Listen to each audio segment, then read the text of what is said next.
और अब बात करते हैं पूर्वांचल की उन 13 सीटों की जहां आखिरी दौर में जीत के लिए बीजेपी ने पूरी ताकत लगा दी है। पूर्वांचल में जात बिरादरी यानी कि जो जातीय समीकरण को भेदने में कामयाब होगा, पूर्वांचल पर जीत उसी की होगी। अब सवाल यही है कि समीकरण पर किसने बेहतर होमवर्क किया है।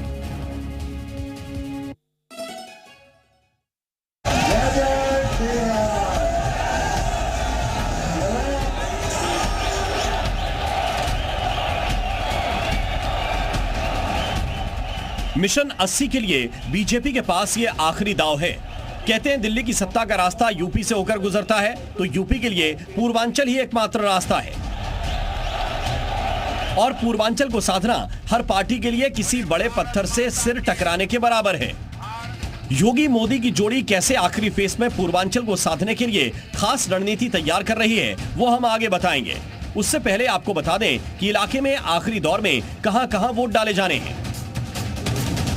महाराजगंज, गोरखपुर, कुशीनगर, देवरिया, बांसगांव, घोसी, सलेमपुर, बलिया, गाजीपुर, चंदौली, वाराणसी, मिर्जापुर और रॉबर्ट्सगंज। पूर्वांचल की ये वो 13 सीटें हैं जहां मुद्दे गौण होते हैं और बिरादरी का जोर चलता है। 2019 में इन 13 सीटों में से बीजेपी ने 9 सीटें जीती थी और 2 सीटें उसके सहयोगी दल अपना दल एस ने जीती थी। गाजीपुर और घोसी सीट बीएसपी के खाते में गई थी। 24 के चुनाव में कांग्रेस और समाजवादी पार्टी एक साथ मैदान में है और बीजेपी के लिए इसे दोहराने की बड़ी चुनौती है। अब समझिए कि पूर्वांचल का जातीय समीकरण क्या है, जिसके बूते यहां की राजनीति चलती है। मुसलमान 17%, यादव 13 से 14%, एससी 20 से 21%, ब्राह्मण 9 से 10%, राजपूत 6 से 7%, राजभर 3 से 4%, कुर्मी 5 से 6% और मौर्य लगभग 4%। पूर्वी उत्तर प्रदेश में मुद्दों के साथ ही जातीय समीकरणों के आधार पर भी चुनावी माहौल बनता और बिगड़ता है और अपने आखिरी रण में बीजेपी इसे भेदने के लिए खास रणनीति पर काम कर रही है। पूर्वांचल का रण कैसे भेदेगी बीजेपी? योगी कैसे तोड़ेंगे जाति का चक्रव्यूह? 24 में पूर्वांचल के जातीय समीकरण को तोड़ने के लिए योगी और मोदी की जोड़ी लगातार कोशिश कर रही है और इसी आधार पर बीजेपी ने अपनी रणनीति तय की है और इसी आधार पर अलग अलग नेताओं की जिम्मेदारी तय की गई है।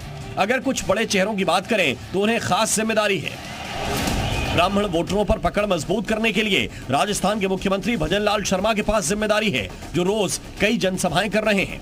ब्रजेश पाठक यूपी के डिप्टी सीएम को भी ब्राह्मण वोट बैंक को खींचने के लिए खास तौर पर पार्टी ने काम पर लगाया हुआ है। दानिश अंसारी योगी सरकार में अल्पसंख्यक मामलों के मंत्री हैं और उन्हें अल्पसंख्यक क्षेत्र की जिम्मेदारी मिली है।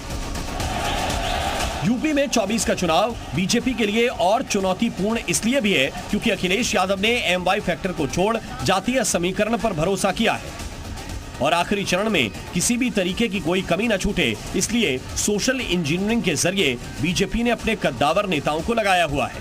इसी के साथ दलितों और पिछड़ों को समझाने में संघ भी लगा हुआ है। इसके लिए अलग से दलित नेताओं और ओबीसी नेताओं को लगाया गया है। ब्यूरो रिपोर्ट, जी मीडिया।